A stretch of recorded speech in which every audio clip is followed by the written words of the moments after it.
Hello everyone and welcome to an FPL video where we look back at Game Week 21 and look towards Game Week 22 as well as the future, because as you can tell by the title that I've activated my second wildcard. Now this is actually the first video I've done in about 2 weeks, but I have been doing streams and putting that on the playlists for this season's FPL videos because, you know, Christmas is a very busy time. A lot of people had that off, but I was actually working more, so I didn't have time to make videos, but I did put streams, so they are on the channel as well in the playlist if you for some reason need to check out previous FPL videos.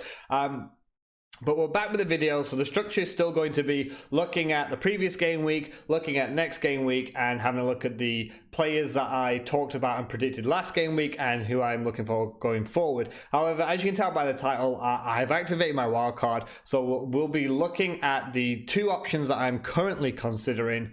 Hopefully you guys will put your input in that, but also looking at players for the long term. Now, the first thing I'll always say, and I said this for the first wildcard as well, I would still always plead caution. I'd always tell people to only play their wildcard, be it their first wildcard earlier in the season or their second wildcard, which is available now. Only really play it if you truly feel you need to do it. If you're looking at your team, you're struggling, you're on a downward spiral, you know, you've got too many fires to put out, then of course I would suggest that you play it. But I would always still just try and keep hold of it until you are really in dire straits. The reason why I'm going to play mine now is I'm 1.8 million overall rank. My team isn't doing that badly, but with the changes in the players that I want going forward, I know what I want. I'm trying to plan for pretty much the rest of the season, and I can make the odd transfer here and there because I need to be aggressive. If you are, you know, sort of inside the top 500k and you're kind of making it more, you're trying to solidify your place more, then that's fine. But someone like me, I need to go all out to try and get back into even the top million, let alone the top, you know, 500k. So for me, I wanted to, because I've got a plan, I've got ideas of what I want to do for my wholesale changes. And yeah, I just needed to do something radical, and the players that I had in mind, they feel like it's the right way to go. The fixtures have slightly turned around for some teams, so we'll be looking at players not just from our wildcard, but maybe you'll be considering bringing them in for the future as well. So just a really quick look back at the previous game week 21. Grealish came in and also really saved my bottom here. TAA 6 points and Mane 8, so they really sort of helped me on that. I think it was the Sunday night games, right? But something that really upset me was Kiko Firmino. I've been banging his drum. He had 6 points, 2 points, and 6 points. He should have got 6 points. Every app, you know, you look at Google, you look at OneFootball. He came off at 60 minutes before the goal. He should have 6 points. But for some reason, the FPL game says he came off at 59. So I know it's only something small, but it just feels like a little bit like, why have they decided it's 59 when sort of everybody else has decided it's 60. But anyway, that's just, you know, an absolute drop in the ocean with this team right now. I'm back up to 1.8 million, like I said before. Just not doing particularly well. In terms of the predictions that I had made as well, again, Vardy didn't play, Kane and Rashford both nothing, Morpay nothing, Deeney nothing, despite Watford with a pretty decent win against Wolves. But Perez with another double-digit haul, so pretty well done to the man now at Leicester against his old club. And having a look at previous results, so Brighton, Chelsea, Abraham did get quite a lucky assist. He's now on my side. But again, these two teams don't really drag me in too much. If people start to jump off Chelsea assets, the fixtures turn in about 2 weeks. I just felt like it's done for Chelsea now. I'm perfectly fine without them. Burnley, downward spiral. Aston Villa, Grealish really coming off the bench there to save me. I still feel that with the likes of Aston Villa, Grealish is the most I would sort of take from that side, and even I myself have jumped off that boat because it's just feels like it's sometimes too much for Grealish, and he's still really good value. If you want to stick with him, that's fine, but personally, again, nothing really from those two games. Those two teams. Newcastle, injury stricken, especially in defence, getting well beaten by a Leicester side. Leicester are coming into another good run of fixtures. If we just have a look using Jamie Vardy, you can see Southampton at home, Burnley, West Ham, Chelsea, Wolves. all games where, you know, that pretty much, you know, Pereira, Sionchu, even Evans at the back, Madison, Vardy. I still highly recommend the Leicester assets. Southampton, Danny Ings, yet again, he cannot stop scoring. I know a lot of people are put off by fixtures. I'm kind of the opposite at the minute. He's currently in my wildcard team. He's over, I think it's 100 points now. It's a ridiculous value for money. And the fixtures are not as bad as I believe they are. As people think they are. Watford, Deulofeu is on quite a few people's radars, I understand, but I will be talking about this man down here, Sarr, in players to look for coming up. Wolves, not a very good performance, but again, I am going to still stick with them. Traore was the most transferred player in, and I believe he did the most take-ons ever since records began. Was it 2006? I saw Anders Townsend did a tweet with like a sad face because he held the previous record. I think it was 14, and now Traore now has the record of most take-ons of a player, 15 in a single game. So he's still really good value for money. I know he's extremely popular, and he's making me quite a lot of money because I've known him for a while, which is pretty good. Manchester City 2, Everton 1. Comes my debate here with KDB. So many people are going to sit there. They're going to say Kevin De Bruyne is a seasoned keeper, but it still feels like he always has that potential to get rotated. He always has that potential to end up dropping deep. He is in my plan A or plan B, which again, hopefully you guys will give me your opinion on. Everton, slight stop in the tracks for Ancelotti. Still 2-1 away at Man City is not the worst result. And a lot of people are going to be looking all over their team because Everton run into a pretty nice run of fixtures. Again, someone who we'll talk about pretty soon. Norwich 1, Palace 1. I mean, this game had 1-1 or 0-0 written all over it, to be honest. You know, Palace don't really score. Norwich don't really defend. So 1-1 probably really works out well. Wickham on there. And Zaha getting an assist for people who have been patient and held on to him. Probably wasn't worth it in the end. West Ham now with David Moyes. A lot of people jumping on saying, you know, here we go, West Ham, are they back? Is this a West Ham that I want to see?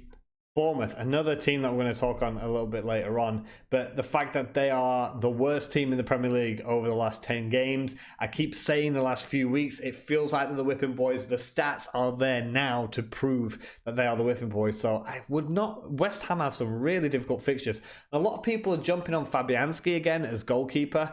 Personally, I'm not sold. People think because he's a bonus point magnet and he's a save magnet, you know, he picks up those points, that's fine, but it's kind of like relying on your defenders for assists, not clean sheets. It's not ideal.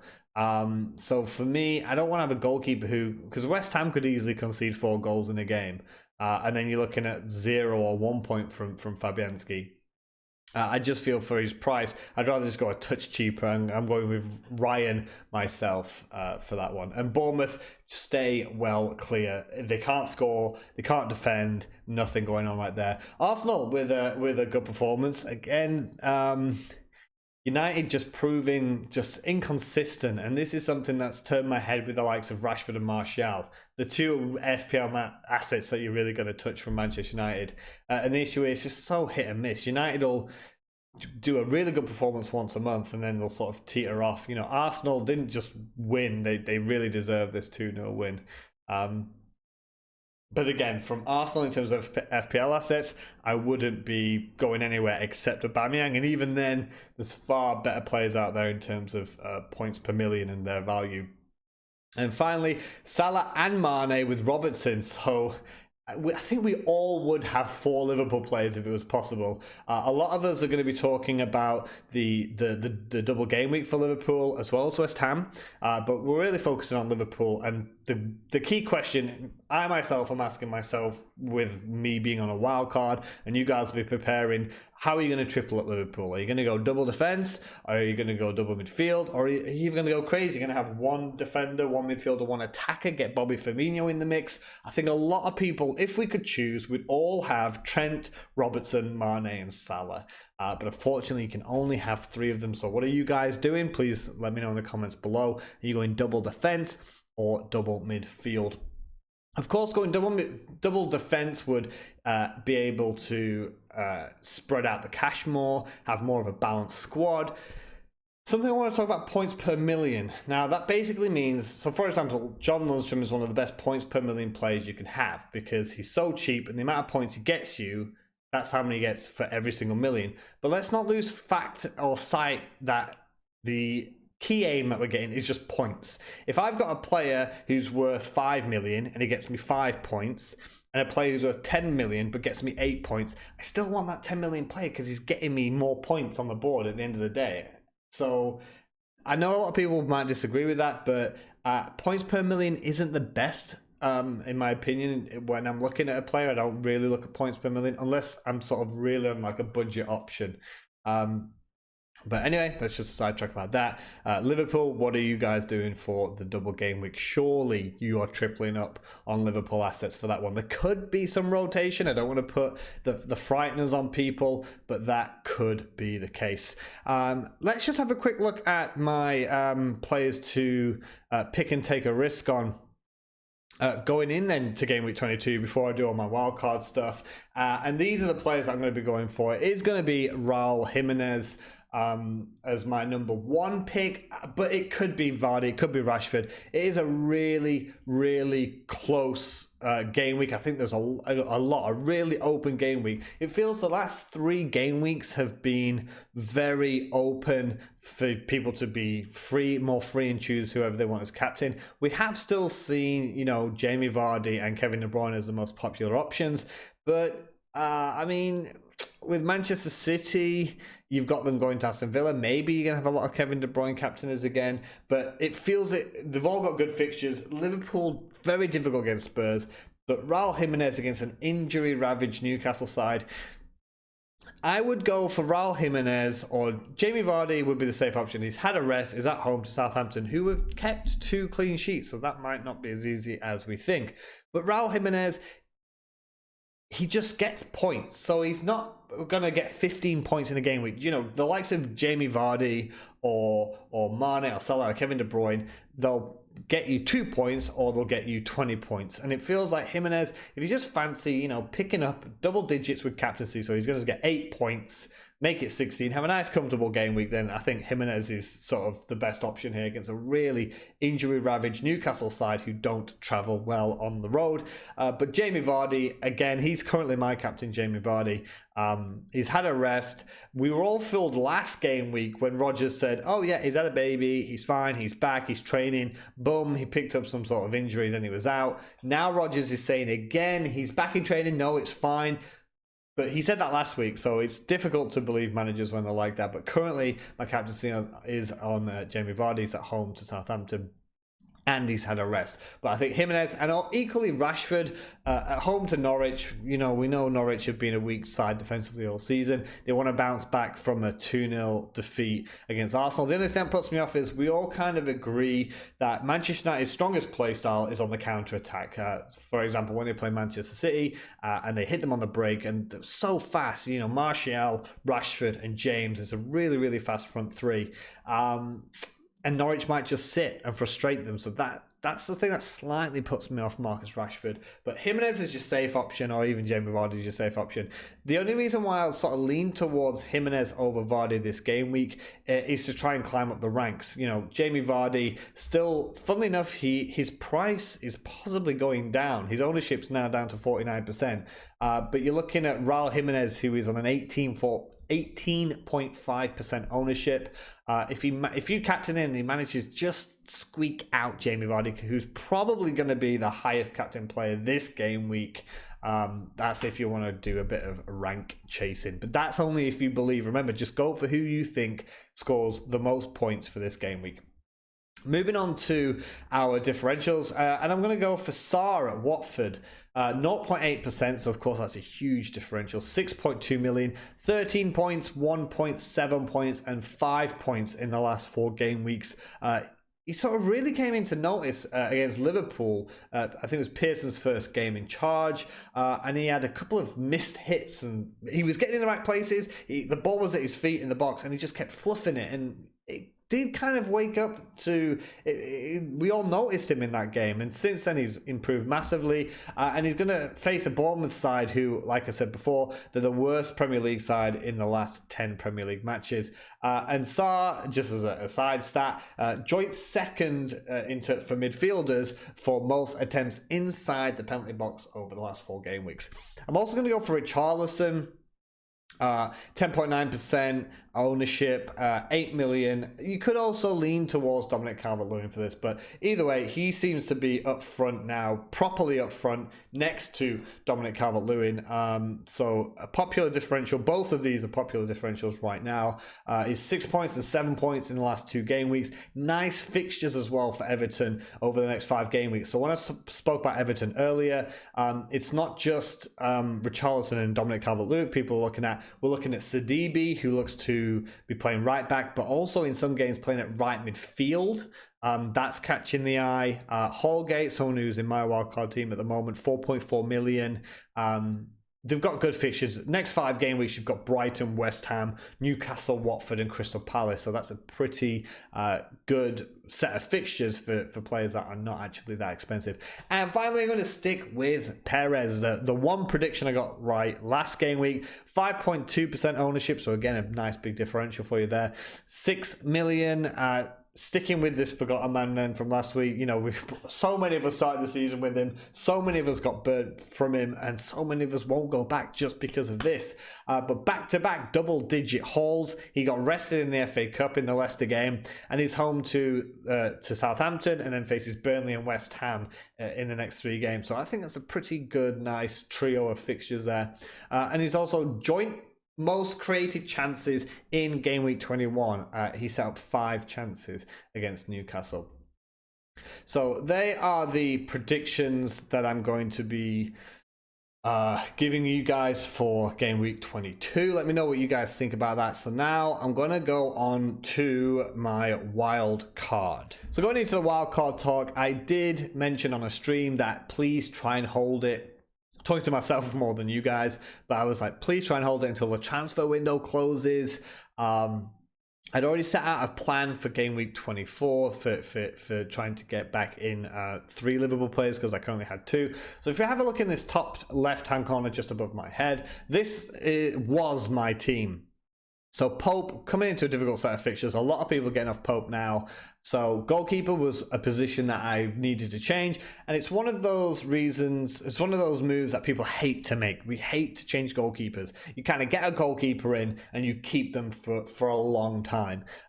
Pope has been with me since my first wild card, I think, in game week 3. So I haven't done goalkeeper transfer, but it is a position that I'm kind of needing to move on now. Rico, part of the Bournemouth defense. Bournemouth are absolutely woeful. Lundstram and TAA are solid. I'm playing 3 at the back. Lundstram now has come out of those difficult fixtures against Manchester City and Liverpool. I think he still has 1 or 2 of those left. Yeah, he's got Arsenal, which I'm perfectly fine with, but he's still got a City game, but again, that's at home. So the most difficult fixtures are done for Sheffield, but all the way to game week 30, it's looking pretty good for Sheffield United. There's just game week 23, game week 24, but I'm always happy to play Lundstram, and of course, I'm always going to be happy to play TAA. He's an assist machine. He's a fantastic player. Moving into the midfield, this is where I was starting to get a little bit of a sticking point. So Sadio Mane and Kevin De Bruyne, and my plan originally was always going to go back to the Salah Mane double up, which I have had before earlier in the season for a few game weeks. It just didn't work out for me, unfortunately. But Mane is going to stay, and De Bruyne, he is part of the sticking point. People are going to say, don't get rid of Kevin De Bruyne. I completely understand that, but remember, we cannot have everyone. And keeping hold of Kevin De Bruyne ties my hands. So when I get to the options that I have over here, you'll understand why I might not be keeping Kevin De Bruyne. And I will explain some of these with some stats and things that I had on my Twitter before. So Ali, I brought him in when Spurs were looking good. When Mourinho came in, he was getting some hauls. He looks knackered. So I've said this before, because I don't live in the United Kingdom at the moment, I get to pretty much watch like every game, the 3 o'clock kickoffs. And because I had Ali, I'd often watch 90 minutes of the Spurs games. And he looks absolutely exhausted every time he plays. He makes, I mean, don't get me wrong, he took his goal well the other week, but he just doesn't look on form. And Spurs have got Liverpool coming up next, and they do still have some decent fixtures, but with Kane being out injured, things still not looking good. I know, I believe it's Planet FL, one of the lads, he's a big Spurs fan. He's really unhappy with how they're playing. Doesn't see any improvement since Pochettino. And I'm kind of inclined to agree with him there. And then Traore, he's done really well. I've had him for a while now. He's my enabler. I got him, I think, 5.1 million, something like that. So having one really cheap player in my midfield there enables the rest of my attack force. Rashford was only going to be a 2-week player. He came straight in for Abraham, no hits taken. And the idea was to play him against Arsenal and then at home to Norwich. But with the players and the direction I want to go, 9.1, 9.2 million is worth now. He was only going to be in for 2 weeks because after that they have some difficult fixtures against, I think it's Liverpool, and I can't remember who is after that. Jamie Vardy, he's just going to stay. I mean, it's Jamie Vardy. He's absolutely on fire. And Raul Jimenez is someone who I was looking to keep hold of as well. And then we go to the bench. You can see Button does nothing. He's just a bench fodder, doesn't do anything. But again, that's the position that I'm going to change. Grealish, not interested in keeping. Kiko, not interested. Kelly might be losing his place because he's not first choice at Crystal Palace. That's Ward. And Ward is supposed to be coming back in January. So if I'm playing my wild card now, it feels stupid to keep a player who's probably going to get replaced in the next month. And then I'm going to have a transfer to make in the future. So he's someone that will go out now because he's probably going to, from say game week 26, 27, for the last 11 games, he's probably not going to play unless there's another injury at Crystal Palace. So that's a position I could lose as well. So going to the bottom right, and you can see the changes that I've made here. This was part of a 2-week plan. So you can see the changes that I've made. So Ryan and McCarthy look like they're going to be my 2 goalkeepers. Brighton and Ryan have quite a lot of good fixtures. And McCarthy, 4.3 million. I'd have 2 playing goalkeepers that I could rotate. Now, granted, I probably won't be rotating Ryan out a lot because Brighton have a pretty nice run of fixtures. But when it gets to late game week 20s, early game week 30s, there are a couple of games where Southampton have much better fixtures than Brighton. And that, again, remember, this second wild card I'm trying to set up for not the next 2 game weeks, not the next 5 game weeks, but like the rest of the season. And having 2 playing goalkeepers for the entirety of the season now feels like it's the right move. I could just go Ryan and Button because if Ryan gets injured, Button will be the backup goalkeeper. But again, in those situations where, you know, Ryan has to play against Liverpool or Manchester City, that's when McCarthy can come in, and I think that's a good idea. And I think it's worth 0.3 million, especially with the bench boost chip going to be coming up before the end of the season. And then I'd have a playing goalkeeper. So granted, it might only be worth 2 points, but just having that playing goalkeeper for 0.3 plus when I do my bench boost, whatever he earns that game week, feels like it's worth it. Now, the first name you might notice in the back line, you can see it is Holgate there. 4.4 million. I've mentioned Everton's favourable fixtures. And again, it's always going to probably be Trent and Lundstrom plus either Rico or Holgate or Kiko. And I'm fine. Just that last position will change. But the next few game weeks, Everton have pretty good fixtures. And he is a playing defender, 90 minutes for Everton's side. I think it's pretty good value. And then we go to the midfield. You can see the changes. Martial and Maddison coming in there to give that balance. And then 2 game weeks, the plan was to go Kevin De Bruyne and Traore to Salah and a bench fodder midfielder who wouldn't play. And then Vardy, Ings, Jimenez. And it feels like Vardy, Ings, Jimenez is the front 3. It's good value. That's solid. I mentioned about Danny Ings earlier with difficult fixtures. True, he has Leicester away from home, but Wolves at home is fine. Crystal Palace away. Liverpool away is obviously not easy. But again, game week 26 to 30 is pretty nice. And he's the one who scores Southampton's goals. And again, if there's an issue, he can go to Dominic Calvert-Lewin, and I'm perfectly fine with that as well. The top The top one you can see in the top right, you see more changes there because it's straight away. The difference with this one would be Kevin De Bruyne would be able to stay. So I did a tweet earlier on about why I made those changes. Well, first of all, as a member on Fantasy Football Scout, I was able to use the computer algorithm, whatever it is, that helps you to calculate the expected points for the next 5 game weeks or the next 10 game weeks, or all the way until the start to the end of the season. And what I came across was if I had Martial, Mane, De Bruyne, Maddison, Traore, if I had that bottom right team, and in 2 weeks changed De Bruyne and Traore to Dendoncker and Salah, over the next 5 to 10 game weeks, I would earn an extra calculated 20 points, which of course doesn't sound like a lot, but that's just for the next 5 to 10 game weeks.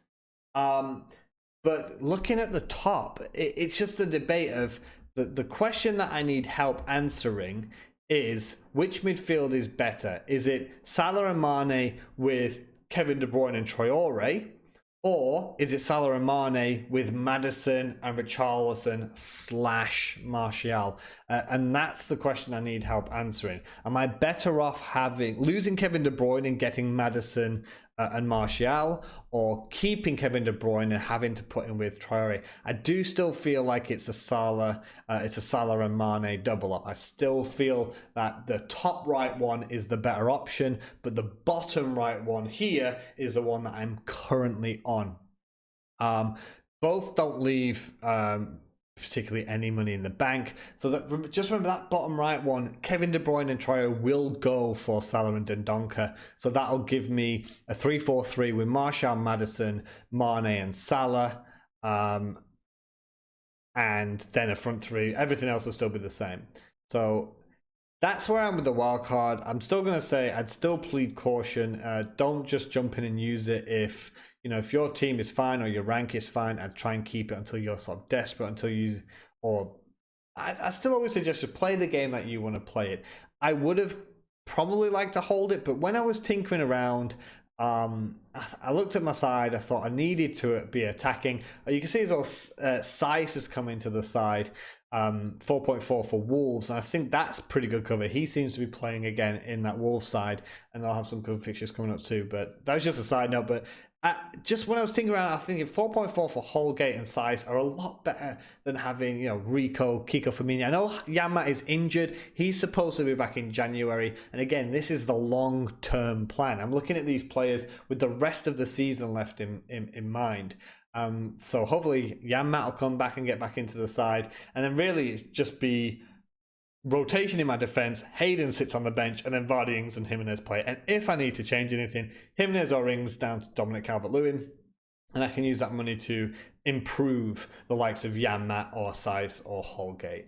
So let me know what you guys think in the comments below. Are you guys anywhere near close to using your wild card? I understand the idea of saving it. I disagree with saving your wild card really late till like after game week 30 or after game week 32. Because it just feels pointless. You do a wild card with long term in mind, and leaving it that late in the season just feels like it's a little bit of a rank killer. But granted, this is probably far too early to be using a second wild card. But let me know in the comments below what you guys think about the predictions, and what do you think about the 2 wild card choices. Do you think we stick with Kevin De Bruyne and Traore, or would you go for Martial and Maddison, or would you go for Maddison and Richarlison? Which combo do you feel is the best? So this is the question that I need help answering, because I've asked Twitter and it's incredibly close. It's flicking between Kevin De Bruyne and Traore and Maddison and Richarlison at the moment, which is driving me crazy because it keeps changing. But please let me know in the comments below what you guys are thinking. A like and subscribe as well go a long way. I don't really notice the numbers that much, but I do feel like the videos are getting a lot less views than they used to. I'm not too sure why. Probably to do with my overall rank. So thanks for watching, guys. I hope you enjoy it. let me know in the comments below what you guys are thinking and feeling. Who's your differential for this game week? I am hoping to be streaming again around 12 p.m. UK time, which will be about 8 p.m. my time on Friday. So I hope I'll see you guys there. And I'll be doing my last minute tinkers with my wildcard. So thanks a lot again for watching, guys. And as always, have a good one.